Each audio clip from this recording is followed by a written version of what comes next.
Chers frères et sœurs dans le Seigneur, loué soit Jésus-Christ. Nous bénissons encore Dieu ce matin pour le souffle de vie, souffle renouvelé. C'est une grâce. Nous disons merci et nous allons le remercier à travers cette prière que lui-même nous a enseignée. Au nom du Père, du Fils et du Saint-Esprit. Amen. Notre Père qui es aux cieux, que ton nom soit sanctifié, que ton règne vienne, que ta volonté soit faite sur la terre comme au ciel. Donne-nous aujourd'hui notre pain de ce jour. Pardonne-nous nos offenses, comme nous pardonnons aussi à ceux qui nous ont offensés. Et ne nous laisse pas entrer en tentation, mais délivre-nous du mal. Car c'est à toi qu'appartiennent le règne, la puissance et la gloire, pour les siècles des siècles. Amen. Je vous salue Marie, pleine de grâce. Le Seigneur est avec vous. Vous êtes bénie entre toutes les femmes. Et Jésus, le fruit de vos entrailles, est béni. Sainte Marie, Mère de Dieu, priez pour nous pauvres pécheurs, maintenant et à l'heure de notre mort. Amen. Que la gloire soit rendue au Père, au Fils et au Saint-Esprit, comme il était au commencement, maintenant et toujours, dans les siècles des siècles. Amen. Au nom du Père, du Fils et du Saint-Esprit. Amen. Nous lisons ce matin l'évangile de Jésus selon saint Marc, au chapitre 10, du verset 28e au verset 31e. Marc chapitre 10, verset 28 à 31. Pierre se mit à lui dire: voici que nous avons tout laissé et nous t'avons suivi. Jésus déclara: en vérité, je vous le dis, nul n'aura pas laissé maison, frères, sœurs, mères, pères, enfants ou champs à cause de moi et à cause de l'évangile, qui ne reçoivent le centuple dès maintenant, au temps présent, en maison, frères, sœurs, mères, enfants et champs, avec les persécutions et dans le monde à venir, la vie éternelle. Beaucoup de premiers seront derniers et les derniers seront les premiers. Parole du Seigneur. Nous rendons grâce à Dieu. La première des choses qu'on doit comprendre ici, mes frères, c'est le choix des apôtres ou alors des disciples de Jésus. Il faut noter que lorsque Jésus les appelait à le servir ou alors à se mettre à sa suite, chacun d'eux avait quand même une occupation qui leur permettait de s'occuper de leur famille, de nourrir leur famille ou de subvenir aux besoins matériels, alimentaires ou alors financiers de leur famille. La majorité étaient des pêcheurs de poissons, d'autres même collecteurs d'impôts, d'autres ci, d'autres ça. Alors, ils vont donc prendre un engagement très sérieux et définitif d'abandonner ce qu'ils faisaient et de se mettre à la suite de Jésus.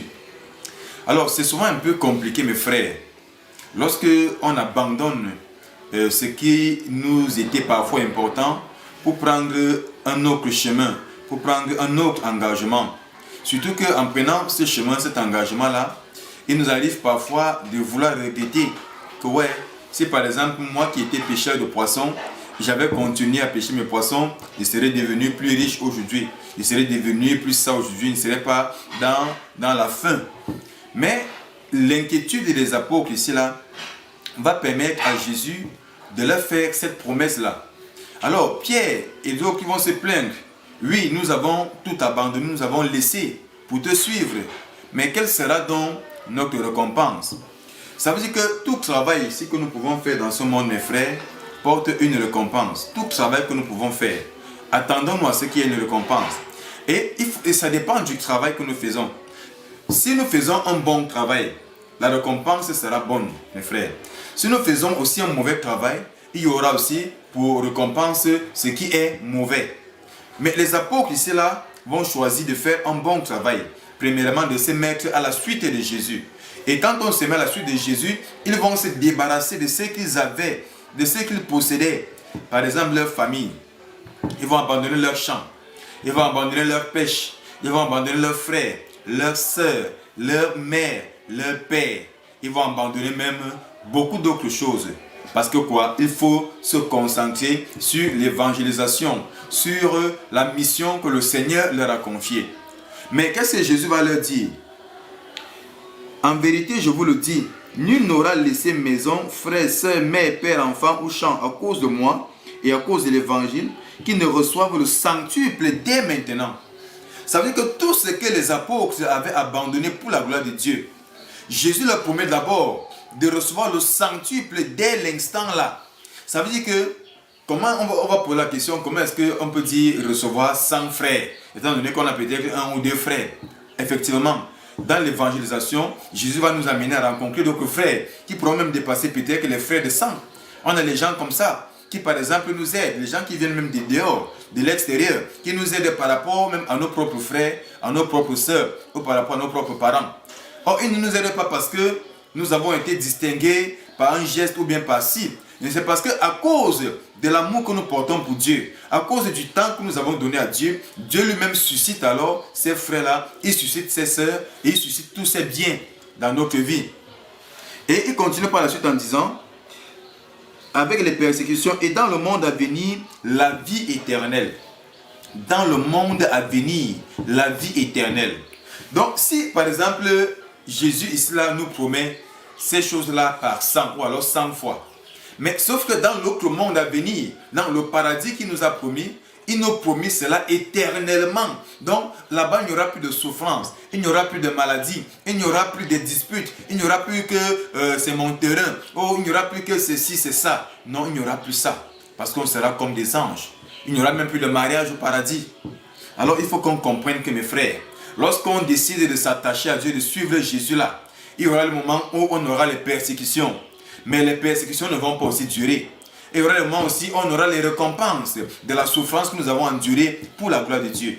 Donc ne disons pas souvent que comment est-ce qu'un homme de Dieu peut être aussi riche comme ça? Pourquoi est-ce qu'il a de grosses voitures? Pourquoi il a des maisons? Mais en tant qu'homme de Dieu, oui, il a abandonné tout pour la gloire de Dieu. Et Dieu n'est pas un Dieu pauvre. Dieu est le Dieu des pauvres, mais Dieu n'est pas pauvre. À Dieu appartient l'argent, à Dieu appartient l'or, à Dieu appartient l'ivoire. Donc à Dieu appartient la prospérité. Donc lorsque tu dis même que tu sais Dieu là, il est aussi normal que tu puisses prospérer. Et qui de vous n'aime même pas l'argent? Ou bien si on vient t'offrir une maison, tu vas refuser parce que tu vas dire que non, Dieu a dit ci ou bien Dieu a dit ça. Donc sachons quand même comment posséder ces biens là. Et ne soyons pas accros à ces biens, parce que parfois les biens de ce monde sont souvent éphémères. Il y a des gens par exemple qui aujourd'hui, parce qu'ils ont un peu d'argent, parce qu'ils sont un peu bien positionnés dans la société par rapport à leur bon poste, leur travail, qui commencent à être méprisants envers les autres. Ils sont souvent orgueilleux. Alors Jésus nous dit ce matin, mes frères, même en possédant ces biens-là, soyons humbles. Même en ayant beaucoup d'argent, restons tels que le Seigneur nous a créés. Restons dans l'humilité. Faisons tout ce qui plaît à Dieu. C'est ça le plus important, mes frères. C'est très, très important. Donc, il faut qu'on comprenne que lorsqu'on va vivre avec Jésus là, il y aura les jours qui seront bons. D'autres jours aussi nous seront moins bons. Il y aura les jours où on pourra manger, d'autres jours on ne pourra pas manger. Des jours où on pourra être dans la joie, d'autres où on pourra être dans peut-être le malheur, dans parfois des petits problèmes. Mais parfois c'est normal. Il faut aussi souvent que les enfants de Dieu apprennent à traverser ces déserts-là. Parce qu'après le désert vient la gloire, vient la terre promise, vient l'élévation, vient le succès. Alors mes frères, il te reste une seule chose. C'est de t'engager sincèrement avec Jésus. Le plus souvent, tu ne reçois pas la bénédiction. Ou alors tes projets parfois ne marchent pas parce que la relation entre Jésus et toi n'est pas une relation profonde. Engage-toi de façon profonde et sincère avec Jésus et tu verras ce qu'il fera pour toi. Lorsque tu prends le temps pour Jésus, même lorsque tu pries, prends le temps dans ta prière. Prends le temps d'aller même de dire, Seigneur, je vais te consacrer cette journée. Je dis souvent à beaucoup de personnes que par semaine au moins, c'est un ami prêtre qui m'avait donné ce conseil-là que mon frère. Par semaine, prends au moins 6 heures de temps de prière. C'est-à-dire tu décides un jour, ou lundi, ou mardi, mercredi, pendant 6 heures. Je vais prier le Seigneur, je vais faire ma prière du chapelet, je vais faire ma louange, je vais faire l'adoration, je vais faire la méditation, je vais faire la prière de réparation. Donc je vais faire toutes ces prières-là. Et tu verras qu'en une semaine, tu prends ces 6 heures-là. Tu verras comment Dieu va t'élever, à te bénir.